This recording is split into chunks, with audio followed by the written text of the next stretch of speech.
Hola, ¿cómo estás? If he can start out in French, can I start out in Spanish?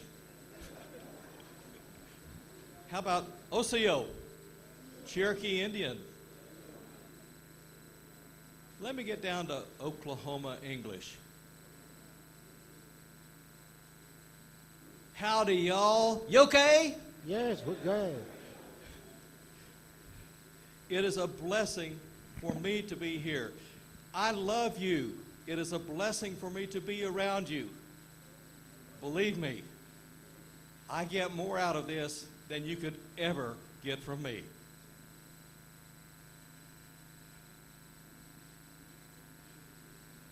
We've got some slides ready, I think.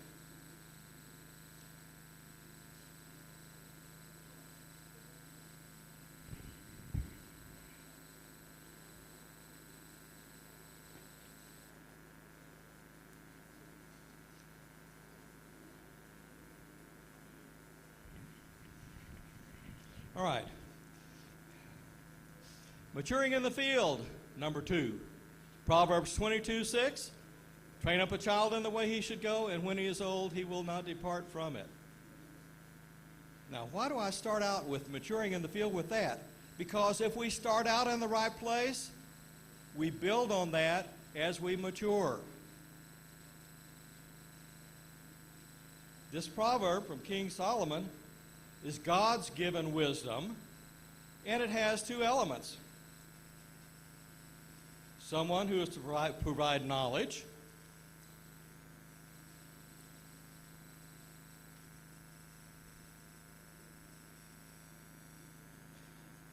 and someone who is willing to listen to the knowledge and accept.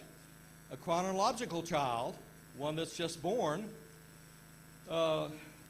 is a child, but there's also a child in the faith.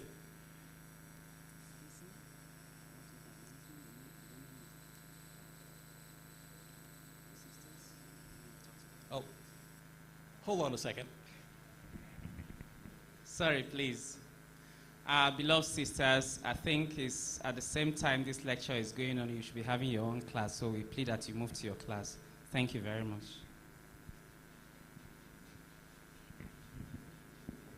I'm sorry. Now, I thought I had a PowerPoint slide presentation. This is not it. There's pictures.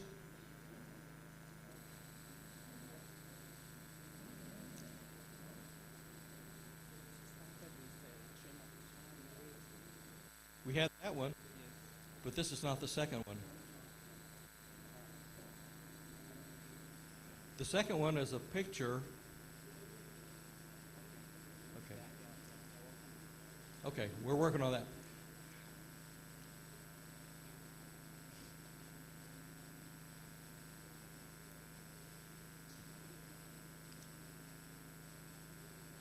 There we go. This is my wife.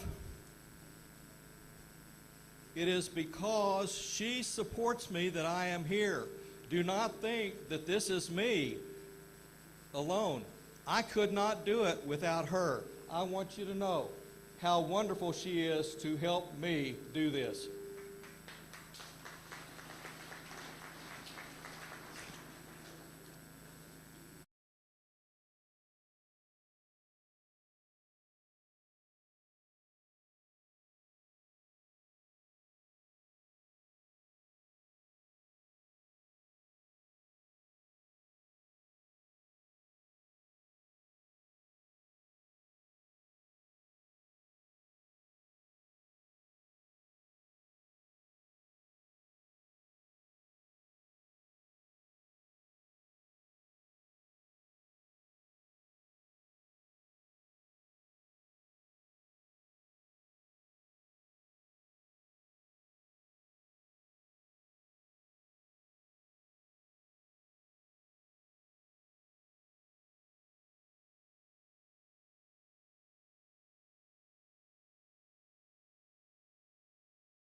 what I picked up out of reading the Bible, examples of Paul and Peter, what they say.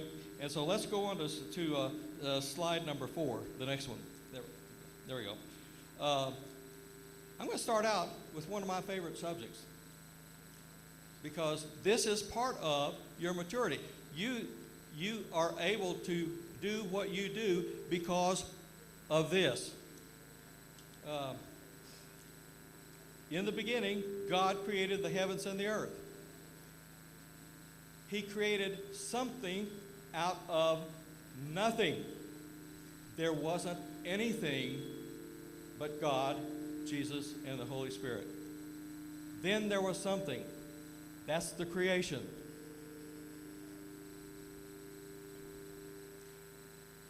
There is an argument, a discussion that we can have with anyone that is impossible to lose. And we don't even have to open the Bible. We don't have to talk about it at all. Look at this.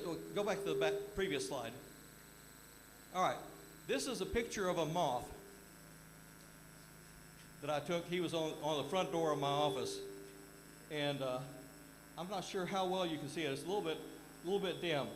But if you can see, let's see, where's mine?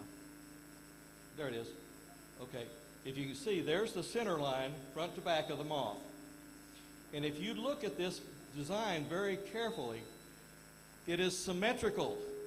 If there's a mark on the left-hand wing, there's an identical mark on the right-hand side that's exactly opposite. How does that happen? What does that tell you about this moth? It's got a designer. We haven't even opened God's Word yet. Show a picture like that to anybody. Where did the design come? If you can get them to admit that there is design in the universe, you've won the argument. Because where did the design come from? If there's a poem, there was a poet first. If there's a building, there was a builder. If there is a set of laws, there is a lawgiver. If there is a universe, there is a universe creator. Now, if we look at the stuff, this lectern had a designer and a builder. Everything that we see that is built had someone that was bigger, smarter, or more powerful than what he created. That's the way it happens. Well, what is more big? What is bigger? What is more powerful? What is smarter than the universe? It can't be natural because the universe encompasses everything that's natural. What is smarter than the universe that could create it? Has to be a higher being, a spiritual being. If there's design in the universe, there was a God.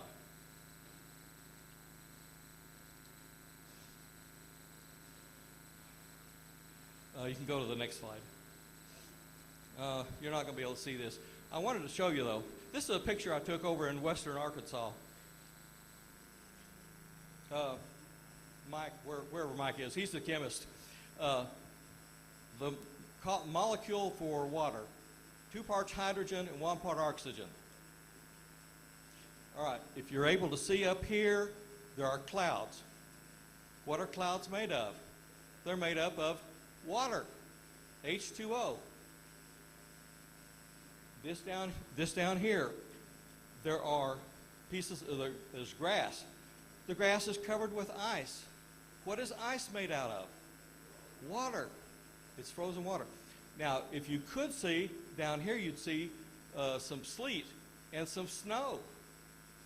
What you don't see is what's in between all of this and the clouds.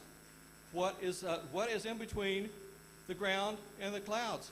It's water vapor. Now, how does H2O get to be all of those different kinds of things? Who in the world could think of that except God? How could you, it's just right there. How could you imagine an element of H2O that could do that many different things?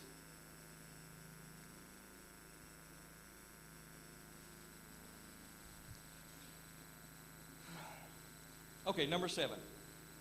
Next slide. The teleological argument. We talked about this a minute ago. If there's a poem, there must have been a poet. If there's a building, there must have been a builder. If there's a machine, there must have been a machine designer. Next slide. If there is a law, then there must have been a lawgiver. If there is an evidence of design in the universe, then there was a universe designer. Everyone with a brain can understand that. If they think that anyone tries to tell you that this design happened by accident, they're either not able to think properly or they're lying. It's as simple as that.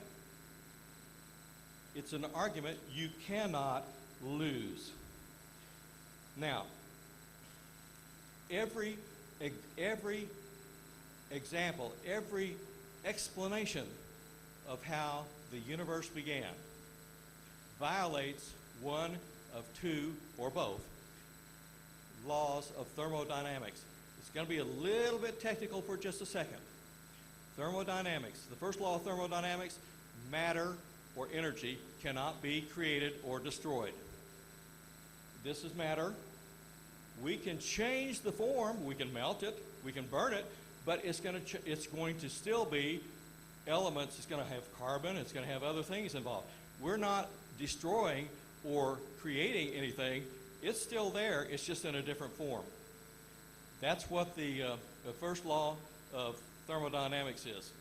Second law of thermodynamics is the law of entropy. It means any system or anything that is first created begins as order and then develops into chaos. If you go down to the store and buy a bicycle, the very best that bicycle is ever going to be is when you buy it from the store. Because the moment you get it out of the store, it starts deteriorating. It starts wearing out. Now, if matter cannot be created or destroyed, there's nothing science has to answer for that. But even if their explanation of, well, it was always here, then why has it not deteriorated? It hasn't. It's still in order. All right. But the deal is that science, not only do they not have an explanation of how this happened, they don't even know where the scientific laws came from. I played this illustration with my grandson a couple of weeks ago. Got a little, this is actually a piece of mortar, I think, but a rock in my hand. All right, what's going to happen if I turn my fingers loose? Why? What is gravity?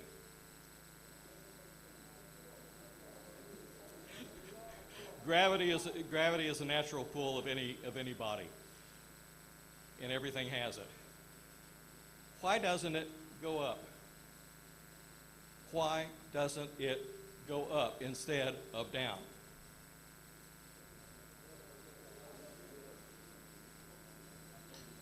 The weight. There's order there.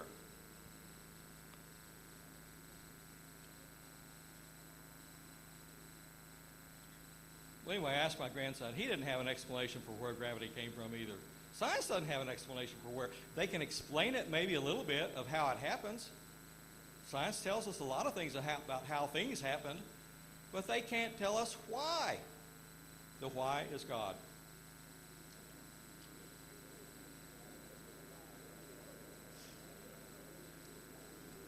And it doesn't matter what scientific law.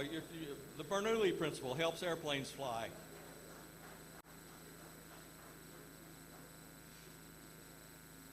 Newton's law of motion. An object that is at rest tends to stay at rest. An object that is in motion tends to stay in motion unless there's another force acting on it. They don't know where it came from. They might be able to explain it, how it happens, but they don't know where it came from. You want to ask a scientist, where did gravity come from? They're not going to be able to answer. You know, we're all kind of scientists to start with. May I borrow you, Beodun, just a second? Beodun. Can you come over here a second? I want to demonstrate. We're all kind of scientists, you know. We always have been. If you've got any curiosity at all. Okay. Did you ever pull a dog's tail just to see what happened? You ever done that? Just, you're trying to figure things out scientifically. All right. How about me pinching my skin? Ow, that hurts. If I pinch Beodun's hand, it doesn't hurt me at all. Until he hits me.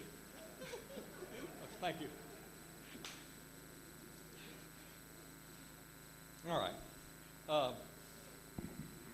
One of the other things that's important for us to learn is how we got the Bible.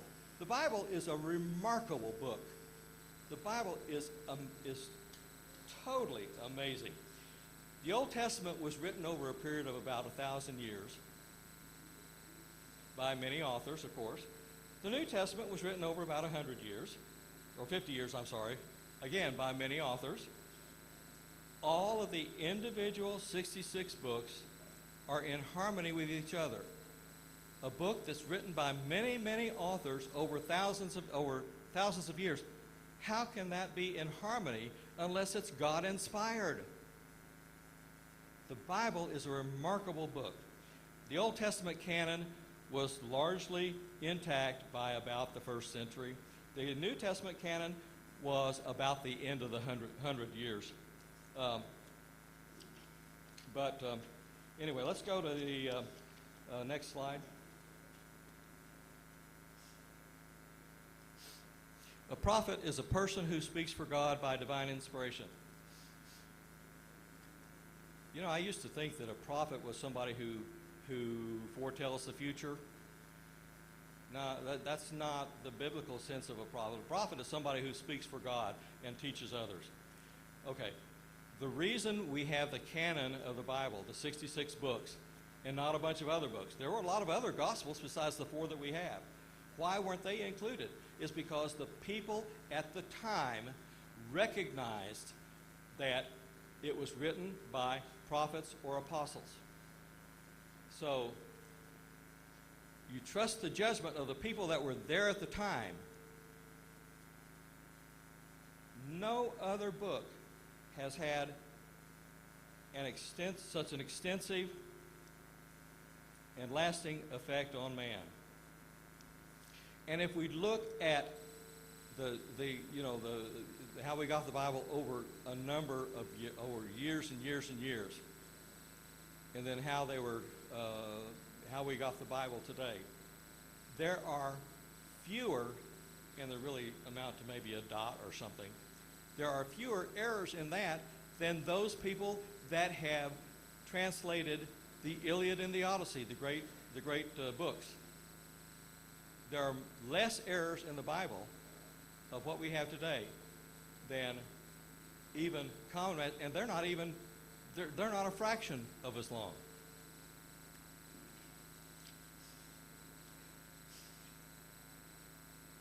Okay, understand the difference between atheist and believer in God. We know what an atheist is. He's one person who doesn't believe in God. A person who believes in God is a believer in God. Okay? Most people who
Well, they meant that back whenever they created the country, but they didn't mean it now. Well, it's anybody's game then. You've got nothing. You've got nothing if we don't believe in a standard that doesn't change.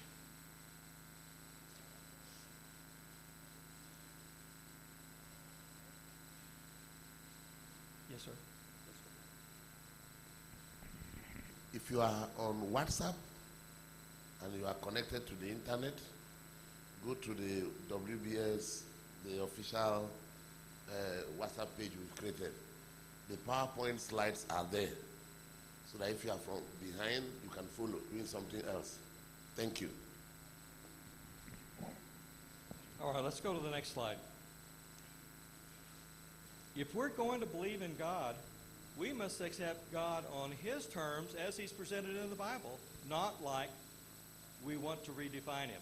If we say something, if we try to attribute God as being something other than what's in the Bible, again, you're being a functional atheist. God is immutable. He doesn't change. It's going to be the same forever. God is. Imagine how Moses felt. Burning bush. Who shall I say sent me to talk to you, Pharaoh? I am. Is there anything that's more encompassing than I am? Not I was and I still am. I am. God is immutable. All right. Next subject. Command, example, and necessary inference. Our time-tested hermeneutic. Recent times, we have seen something called a new hermeneutic. I don't know that I could define it for you. All I can say is that it's something that people have used as an excuse to get to do what they want to do instead of what the Bible says. They don't believe in command, example, and necessary inference to its fullest extent. If there's an now, understand this: if there's an established set of principles, and it was done by reasonable, rational thinking people, then if you want to come up with another standard, it is incumbent upon you to say why the old standard is wrong. The new hermeneutics people didn't do that. They didn't do it. They can't tell you why the old hermeneutic is wrong. They'd rather just say, they'd rather appeal to your most, well, God wouldn't say it that way now. It doesn't work that way. They have not proven that the old hermeneutic is wrong. Now, open for discussion. Anybody wants to come up with some reason why command, example, and necessary inference is wrong, listen to it. But I don't think they'll come up with anything different. I don't think they'll come up with any valid reason not to believe it. All right. Next thing. Understand the difference between spiritual and physical or natural. This is something that has affected us in the church today. Natural is anything that we can describe as I can see it, I can feel it, I can smell it, I can taste it. What did I miss? I missed one. I can hear it. Okay, those are the five senses that we usually talk about. The natural world is composed of those things that we can use those five senses and observe it.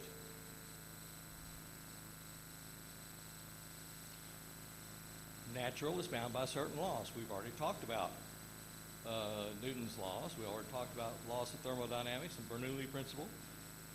Spiritual is not limited by natural law because by its very nature it is not natural. It is outside the realm of natural or physical. Now, each of us has a physical body, but each of us also was endowed with a, and I'm going to use the combination term, spirit, soul, because I don't want to get into defining the difference between spirit and soul right now. Let's just say spirit, soul. Each of us has a body. We are also endowed with a spirit soul. Our physical self will terminate. It will terminate upon our death. But our spirit soul will not. It is eternal. You know you have an eternal side. Okay. It's going to be somewhere after we die. It's either going to be in heaven or hell. Look at next slide, Matthew 11. Come unto me, all you who labor and are heavy laden, and I will give you rest. Take my yoke upon you and learn from me, for I am gentle and lowly in heart, and you will find rest for your souls. For my yoke is easy and my burden is light. Does that refer to our physical body? You shall find rest for your soul. We can fall into this trap because it is so hard for us to understand the difference between our spirit, soul, body. It's a little different, but we do have a spirit, soul, but they are different. Our spirit, soul is kind of captive, it's kind of the way I put it, to our physical. Decisions we make that affect our physical body also affect our spirit and soul. Now, given that our soul/spirit will live in eternity longer than our physical body, what does that tell you about the importance of decisions? Most of us are programmed to make decisions, and we make decisions a lot of times not even thinking about its effect on our spirit soul. Now, we make a lot of decisions. Who do you get married to? Where do you want to live? What kind of job do you want to have? A decision that affects your spirit soul is vastly more important than anything that affects your physical body. But understand the difference. We have the two parts of us. And has there ever been a time that you've made a decision strictly because for the benefit of your soul spirit? Think about it.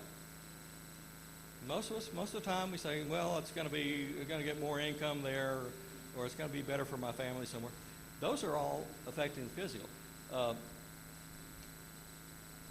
does it affect your spirit soul? Those decisions are the most important decisions that you can make in your life. Those that affect the spirit soul. But that's what you're teaching when you teach World Bible School. This is something that's more important to the person you're teaching than where they live, or who they marry, or what they're going to cook for dinner, or what kind of car or vehicle they have. Infinitely more important. All right. Understand the difference. Next subject. Understand the difference between emotional appeal and logical appeal. An emotional appeal can capture someone's attention. Now, listen, it's very important to understand. An emotional appeal can capture someone's attention quickly, but that attention cannot be altered, but that attention can be altered by the next time somebody presents an emotional appeal. It won't last as long as we need it to. A logical appeal, it's not as easy to get somebody to change based on a logical appeal. It doesn't have that kind of pizzazz like an emotional appeal. But if people understand it and accept it, it will stay with them long after all emotions are changed 10 times. Emotion, the physical, the logical argument, the logical thinking is so much more important to our longevity as a Christian than than how we feel. Now we need both emotion and logic. We got to have them both. I don't know where you are on the spectrum. If I give you a line, let's say number 1 is logical, and number 10 is emotional. You go from one end of the scale to another. Now most ladies, I'm not saying anything pejorative, most ladies are more emotional than men. Okay? Would you agree with that? Okay. It is easier to affect someone emotionally, to get them all pumped up, than it is logically. But the logic will stay with them longer.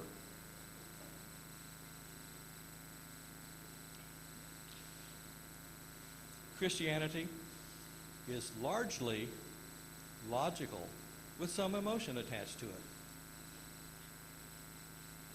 Christianity is largely logical with some emotion. Much of what people see as current Christendom is not logical. Look at what you see on the television on Sunday morning. Let me read just a short passage. This is a book by Dave Miller of Apologetics Press called Is Christianity Logical? And let me read just a short passage.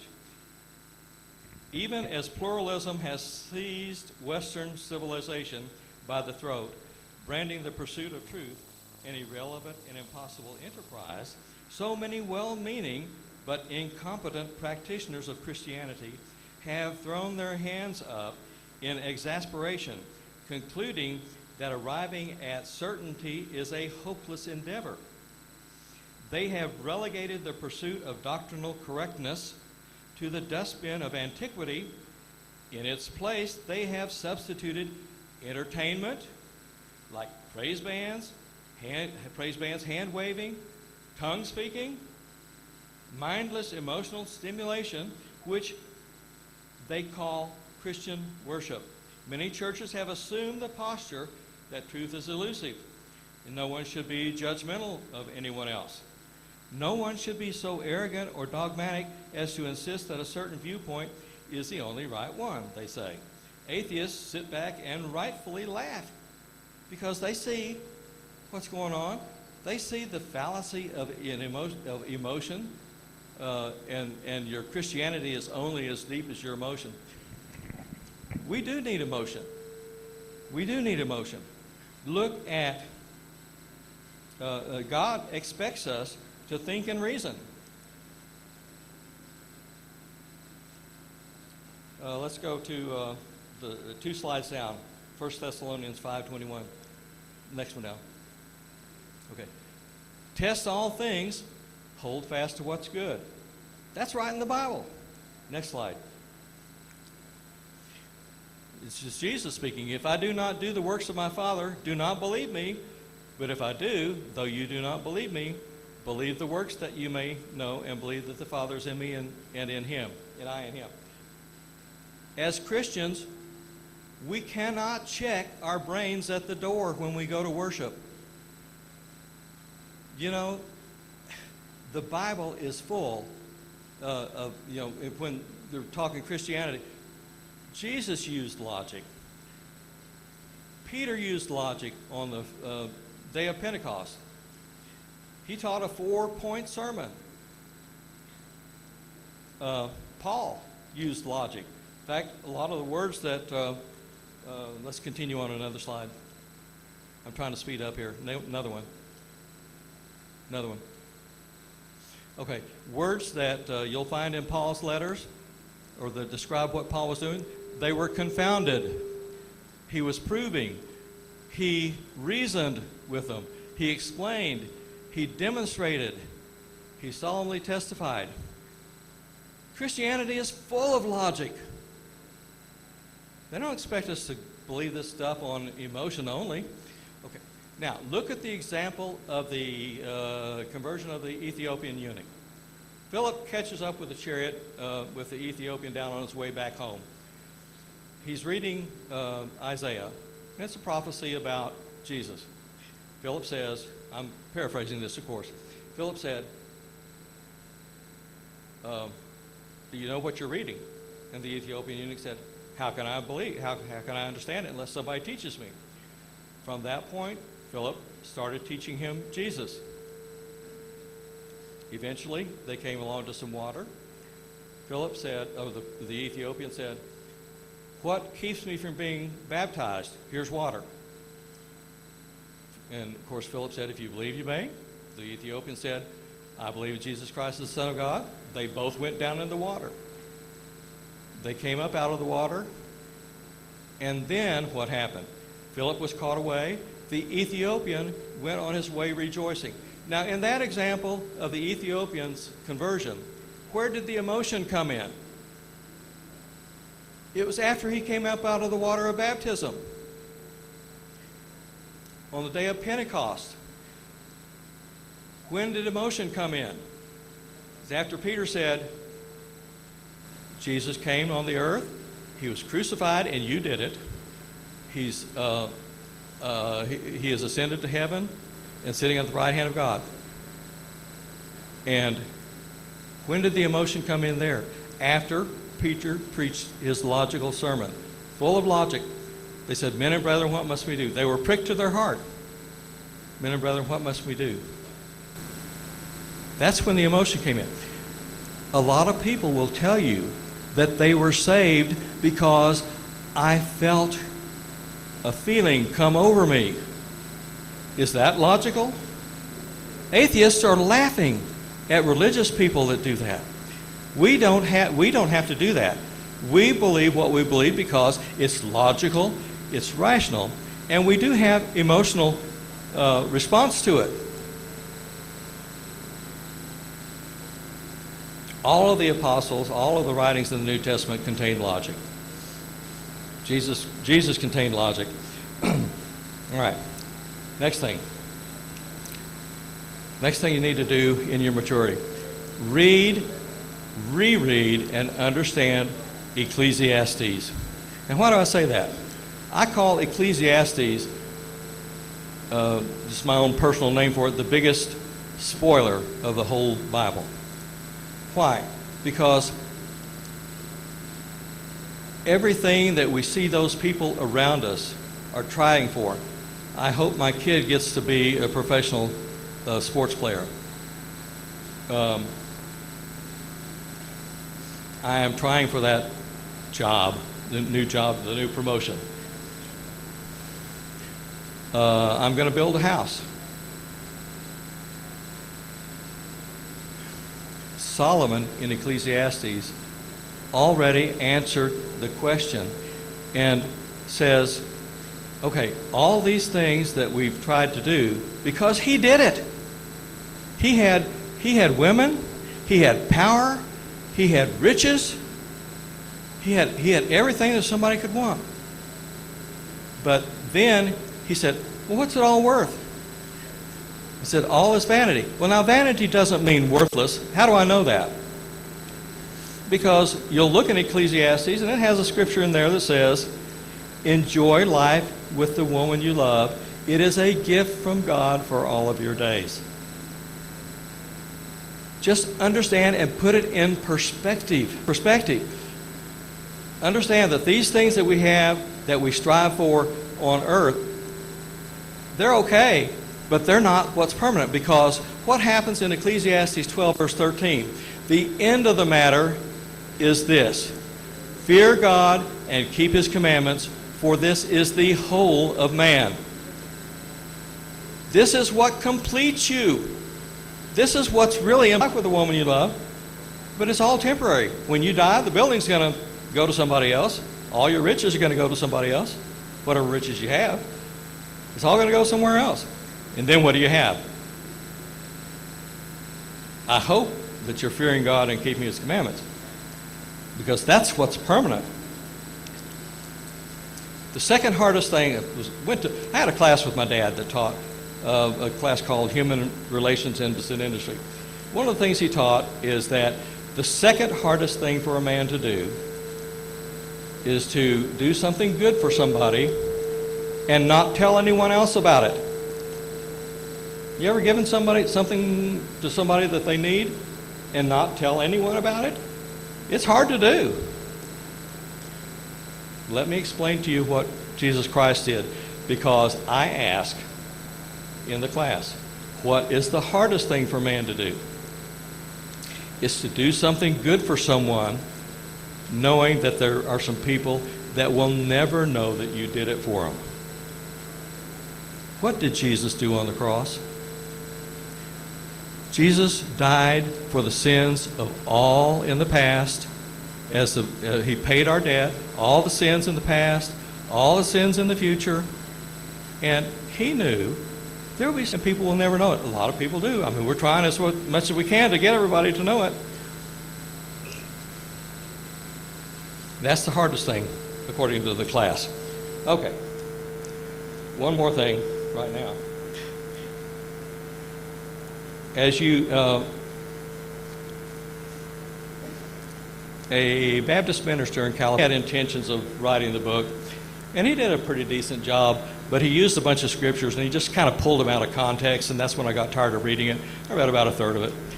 But the 4 words, it's not about you. Whatever we do in life about these things, it's not about us.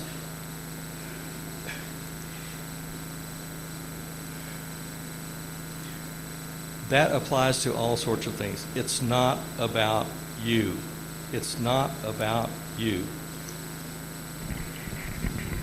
Mike, how much more time do I have? Anything? Do I have any more time at all? Stop? Okay. I'm going to stop right there. There are other things. They're on the outline. Not everything I wrote down on my outline I'm using is in the book, because I kept revising it and improving it and continuing on. But there's a lot of good stuff in the rest of the outline as well. Do continue maturing in the faith. God's not finished with us yet. God's not finished with us yet. I shudder. The more I feel like I'm so totally flawed religiously. I mean, I'm trying, but the older I get, the more I see areas that I just need to improve. If God's not finished with us, keep on going. Keep on going. Paul didn't quit. Peter didn't quit. And God can use you regardless of your flaws. Look at how he changed Peter. Peter went from this impulsive speak first and think later, or do and think later. He said, he told Jesus, "Command me to walk. Let me walk out on the water to you, Jesus." Look what happened. He was impulsive, and he's when Jesus said, "Who do you say that I am?" Peter said, You're the Christ, the Son of the living God. And Jesus said, "Blessed are you, Simon Bar-Jonah, for flesh and blood has not revealed this to you, but my Father who is in heaven."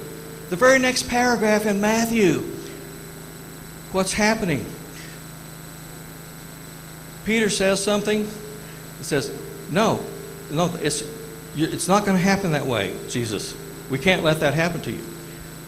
Jesus said, what's the worst thing that you could imagine that Jesus could say to anyone? "Get behind me, Satan." He said that to Peter right after he said, "Blessed are you, Simon Bar-Jonah, for flesh and blood is not revealed, but my Father in heaven." He went from that Peter to the Peter that could write in 1 Peter, "Slaves, be submissive to your masters, even the ones that are mean to you." All these things. You're going to have persecution. Don't worry about getting persecuted for things that you've done wrong. Well, God bless you in your endeavors to continue teaching. I hope and pray that when we're called home, we'll all get there and we'll have a nice time in eternity in heaven and worshiping God forever. And won't it be so wonderful? Won't it be so wonderful? I'm torn, kind of like Paul. I'm kind of torn between to live as Christ and to die as gain. Have you ever felt that way? I mean, do you ever feel that it's? I'm not talking about being suicidal. I'm not talking about killing yourself. Don't get that. I'm talking about it's more ambivalence. I win either way. I can't lose. If I win, if I go to heaven, if I go to heaven, I win. If I stay here and keep teaching you, I win. All right. God bless you. God bless you. Thank you.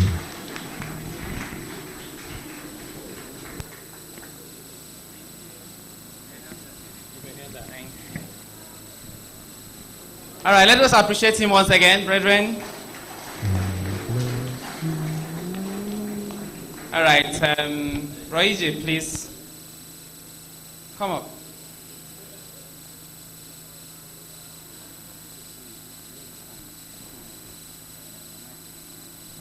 Okay, after this song, Brother Michael Dam will come and express the thoughts further for us. Shall we rise? We take hymn 230. I want to be a worker. Hymn 230, IT. I want to be a worker. I want to be a worker for the Lord. I want to be a worker for the Lord. I want to love and trust His holy word.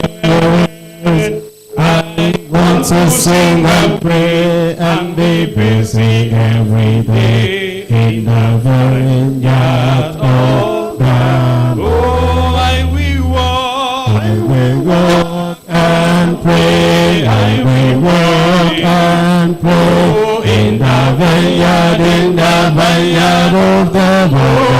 I will walk, I will walk, I will pray, I will labor every day in the vineyard of the Lord. I want to be a worker every day. I want to lead every way that leads to heaven above, where all is peace and love in thy kingdom of God. Oh yes, I will walk. I will walk and pray. I will walk and pray in the vineyard of the Lord. I will walk, I will pray, I will